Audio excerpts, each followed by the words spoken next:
यह समस्त संसार, यह ब्रह्मांड, सूर्य, चंद्रमा, तारे, ये पृथ्वी लोक और इसमें जन्म लेने वाला प्राणी, हम सभी नवग्रहों के अधीन हैं। स्वयं भगवान को भी जब राम और कृष्ण के अवतार के रूप में इस धरती पर आना पड़ा तो उन्होंने भी अपने कार्यकलाप इन नवग्रहों के, उनके जन्म कुंडली के बैठने के हिसाब से ही निश्चित किए थे। इसलिए इन नवग्रहों की महत्वता बहुत अधिक है। हमें इनका सम्मान करना चाहिए और इन नवग्रहों का पूजन यथापूर्वक करना चाहिए। जैसे कि हमारे आसपास के वातावरण में, हमारे इष्ट मित्रों में, हमारे संबंधियों में, हमारे घर में, सभी जगहों पर इन्हीं नवग्रहों का प्रतिनिधित्व करने वाले लोग हैं। तथा सूर्य पिता का कारक होता है। यदि आप अपने पिता का सम्मान करेंगे, अपने पितृतुल्य लोगों का सम्मान करेंगे, उनके चरण स्पर्श करेंगे और बड़ों की इज्जत करेंगे तो सूर्य आपका दोष मुक्त हो जाएगा और आप प्रगति की राह पर अग्रसर हो जाएंगे। चंद्रमा माता का कारक है। माता और मन खुश होगा अगर आप अपनी माँ की सेवा करेंगे। कहा भी गया है, पिता एक बार को नाराज हो जाए तो पुत्र को दंड दे सकता है, लेकिन माँ पुत्र की गलती को माफ कर देती है। इसलिए चंद्र एक सौम्य ग्रह है। हमें माँ का सम्मान करना चाहिए, माँ तुल्य सभी माताओं का सम्मान करना चाहिए, उनके चरण स्पर्श करें और उनको सुख प्राप्त हो, ऐसा ही हम प्रयास करें। इस तरह के कारणों से चंद्रमा प्रसन्न होते हैं। मंगल भाई और मित्रों के कारक हैं। मंगल पराक्रम के भी कारक हैं। मंगल राज्य के भी कारक हैं। अगर आप अपने भाइयों को खुश रखेंगे, यथोचित सही मार्ग पर चलते हुए उनका सम्मान और स्नेह रखेंगे, भाई तुल्य सभी वर्ग के लोगों से भ्रातृवत व्यवहार रखेंगे, अपने मित्रों का सम्मान करेंगे, अपने मित्रों से मित्रवत व्यवहार रखेंगे, मित्रों को सही दिशा दिखाएंगे और कोशिश करेंगे, भावना ये रखेंगे कि हमारे मित्र और हमारे भाई बंधु सब सुखी रहें, सब सत्य और सद्मार्ग पर चलें, तो निश्चित ही यह मंगल आपको पराक्रम देंगे। और मंगल एनर्जी और अग्नि के द्योतक है। यही मंगल आपको ताकत देंगे, सर्वशक्तिशाली बनाएंगे, सारी दुखों से और पापों से आपको मुक्त कर देंगे। बुध वाणी के कारक हैं और बुध मौसी, मामी, बुआ, बहन, बड़ी बहन, इन सबके भी कारक हैं और बुध व्यापार के भी कारक हैं। आप बुध का सम्मान करेंगे इस प्रकार, जैसे कि आप अपनी बुआ, मौसी, बड़ी बहन, छोटी बहन, सभी लोगों से स्नेहपूर्वक यथोचित सम्मान और प्यार के साथ पेश आएंगे। उनको सुख देने के लिए आप प्रयत्न करेंगे और उनका भला सोचेंगे, उनके लिए हित सोचेंगे, तो वो बुध आपका हमेशा प्रसन्न हो जाएगा।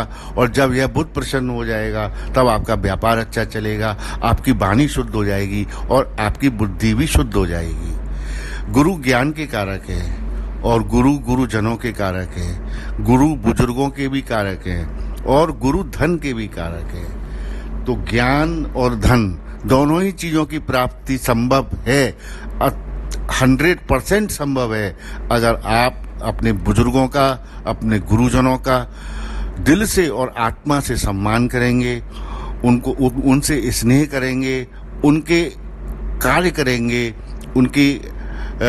उनका ध्यान रखेंगे, तो आपके गुरु ग्रह प्रसन्न हो जाएंगे। और जब ये गुरु ग्रह प्रसन्न हो जाएंगे तो आप में गुरुत्व यानी एक क्षमता देंगे समाज को नेतृत्व करने की, आगे बढ़ने की, दूसरों को राह दिखाने की, और अत्यधिक मात्रा में धन देने वाले गुरु ग्रह माने जाते हैं। ज्ञान की, आंतरिक ज्ञान की वृद्धि भी करने वाले हैं। इसी प्रकार शुक्र भोग, विलास, सुंदरता, गायन, भौतिक सुख इत्यादि के कारक है। दूसरी ओर यह स्त्री, पत्नी और स्त्री समाज के कारक है। इसलिए सदैव पर स्त्रियों का सम्मान करेंगे, उन्हें सम्मान की नज़र से देखेंगे, उनके हृदय के भावों को आप समझते हुए ही उनसे व्यवहार करेंगे और अपनी पत्नी का सम्मान रखेंगे, प्यार करेंगे और स्वच्छ कपड़े पहनेंगे, हल्की सुगंधी का प्रयोग करेंगे अपने कपड़ों में,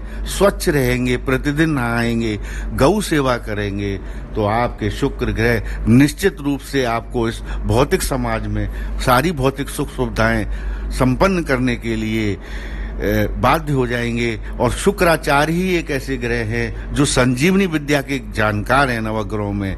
भगवान शंकर के बाद शुक्राचार्य ही संजीवनी विद्या को जानते हैं। यह मरे हुए को भी जीवित कर देते हैं, यह अमृत हैं, इसलिए इनकी कृपा भी आज के युग में अत्यंत आवश्यक है। शनिदेव न्याय के कारक हैं, शनिदेव आपके कर्मों के कारक हैं, शनिदेव कर्मफल दाता हैं और शनिदेव भी राज्य प्रदान करते हैं। शनिदेव जब देते हैं तो छप्पर फाड़ के देते हैं।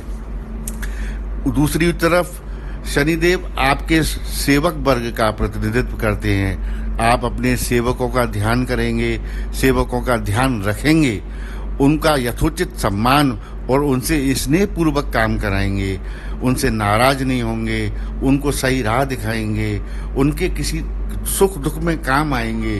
तो यह सेवक वर्ग आपके लिए जब दुआ मांगेगा तो शनिदेव आप पे प्रसन्न हो जाएंगे, और जब शनिदेव प्रसन्न हो जाएंगे तो आपको उन्नति करने से कोई ग्रह नहीं रोक सकता, क्योंकि शनिदेव बहुत ताकतवर ग्रह हैं और यह मनुष्य की बुद्धि को अत्यधिक उच्च कोटि का शुद्ध बना देते हैं। उसके पश्चात राहु, आज के इस कलयुग में राहु को राजा माना गया है। इस समय जिस प्रकार सतयुग में और अन्य ग्रहों का प्रभाव था, कलयुग में राहु का हमें कृपा प्राप्त करनी बहुत आवश्यक है। उसके लिए जो मिलेच्छ हैं, जो मिलेच्छ वर्ग है या जो विदेशी हैं, जैसे कि अंग्रेज हैं या मोहम्मडन्स हैं या और किसी कास्ट के हैं, उन लोगों से हम मित्रवत व्यवहार रखें, या फिर जो अत्यधिक सफाई वर्ग का कर्मचारी है उसका हम सम्मान करें, तो हम निश्चित रूप से राहु की कृपा प्राप्त करेंगे। और जब राहु की कृपा प्राप्त होगी तो आपको कोई अचानक से दुख नहीं आएगा, अचानक से दुख कष्ट नहीं आएगा, क्योंकि राहु ही सारे दुखों को अचानक देते हैं और जब फल देते हैं अच्छा तो छप्पर फाड़ कर देते हैं। उसके पश्चात केतु, केतु राहु के स्वरूप में ही माना जाता है। केतु कुत्ते का भी कारक है, आप कुत्तों को रोटी खिलाएंगे।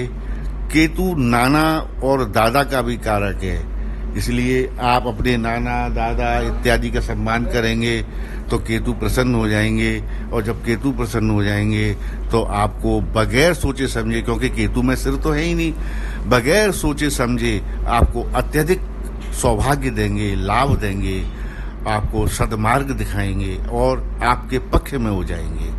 धन्यवाद।